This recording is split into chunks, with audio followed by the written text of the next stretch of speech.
আপোনালোক সকলোৱে জানে যে ডক্টৰ ভূপেন হাজৰিকাৰ জন্ম শতবাৰ্ষিকী 8 ছেপ্টেম্বৰ 2025 আৰম্ভ হ'ব আৰু 8 ছেপ্টেম্বৰ 2026 সামৰণি পৰিব।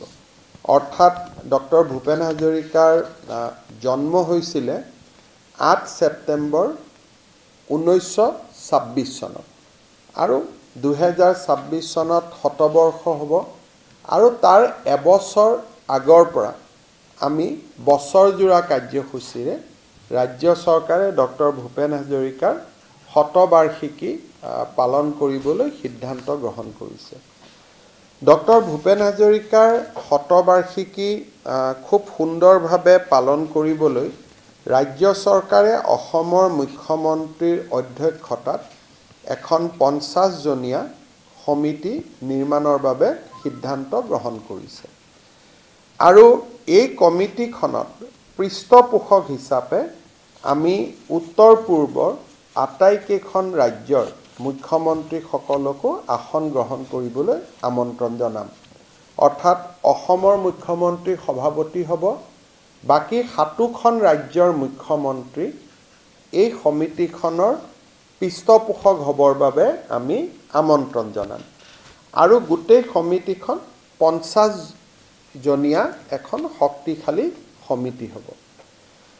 8 ছেপ্টেম্বৰ 2025 তাৰিখে ভাৰতৰ ৰাষ্ট্ৰপতি অথবা প্ৰধানমন্ত্ৰী ডাঙৰীয়াৰ কৰকমলেৰে আমি শতবাৰ্ষিকী অনুষ্ঠান আৰম্ভ কৰিম আৰু 8 ছেপ্টেম্বৰ 2026 আকৌ ৰাষ্ট্ৰপতি মহোদয়া বা প্ৰধানমন্ত্ৰী ডাঙৰীয়াৰ উপস্থিতিত আমি শতবাৰ্ষিকী অনুষ্ঠানৰ সামৰণি মাৰিম। আমি এটা অনুষ্ঠান নতুন দিল্লীত কৰিম, আৰম্ভণিটো বা সামৰণিটো, আৰু এটা অনুষ্ঠান আমি গুৱাহাটীত কৰিম, আৰম্ভণি বা সামৰণি। 3টা বিশেষ অনুষ্ঠান আমি কৰিম। এটা অনুষ্ঠান অৰুণাচল প্ৰদেশত কৰিম, য'ত ভূপেন হাজৰিকাই নিজৰ শৈশৱ পাৰ কৰিছিলে।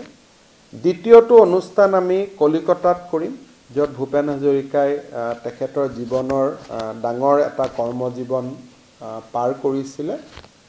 তৃতীয়টো অনুষ্ঠান আমি মুম্বাইত কৰিম, য'ত তেখেতৰ জীৱনৰ শেষৰ সময়খিনি তেখেতে অতিবাহিত কৰিছিল। এই সময়ছোৱাৰ ভিতৰতে ডক্টৰ ভূপেন হাজৰিকাৰ নামত আমি এটা বিশেষ ইনফ্ৰাষ্ট্ৰাকচাৰ প্ৰজেক্ট এটা নতুবা বিশেষ অনুষ্ঠান এটা তেখেতৰ নামত আমি উৎসৰ্গিত কৰিম। সি ডাঙৰ এটা ষ্ট্ৰাকচাৰ এটা যেনেকুৱা ধৰণে আমি চাম, কোনোবা এখন বিশ্ববিদ্যালয় তেখেতৰ নামত হ'ব পাৰে, কোনোবা এটা অনুষ্ঠান হ'ব পাৰে। আমাৰ 50জনীয়া কমিটিয়ে সেই ক্ষেত্ৰত সিদ্ধান্ত ল'ব। ডক্টৰ ভূপেন হাজৰিকাৰ জীৱনী এখন আমি এই বছৰত 10 লাখ অসমবাসী ৰাইজৰ মাজলৈ আমি প্ৰেৰণ কৰিম।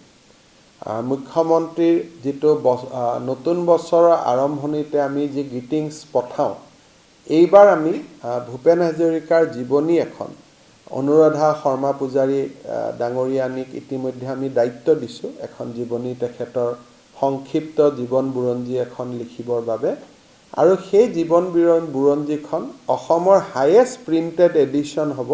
10 লাখ কপি মুদ্ৰণ কৰা হ'ব আৰু এই 10 লাখ কপি অসমৰ 10 লাখ ব্যক্তিৰ ঘৰলৈ আমি প্ৰেৰণ কৰিম।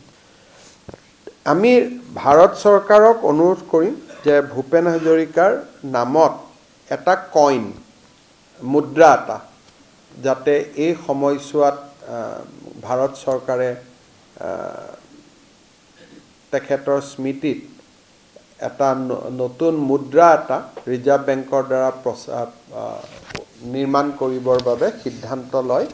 তাৰ বাবে আমি ৰিজাৰ্ভ বেংক অফ ইণ্ডিয়া আৰু ভাৰত চৰকাৰক অনুৰোধ কৰিম। চতুৰ্থতে, ৰাজ্য চৰকাৰে ভূপেন হাজৰিকাৰ জীৱনৰ ওপৰত অসমীয়া, ইংৰাজী আৰু হিন্দীত আমি এখন তথ্যচিত্ৰ নিৰ্মাণ কৰিম।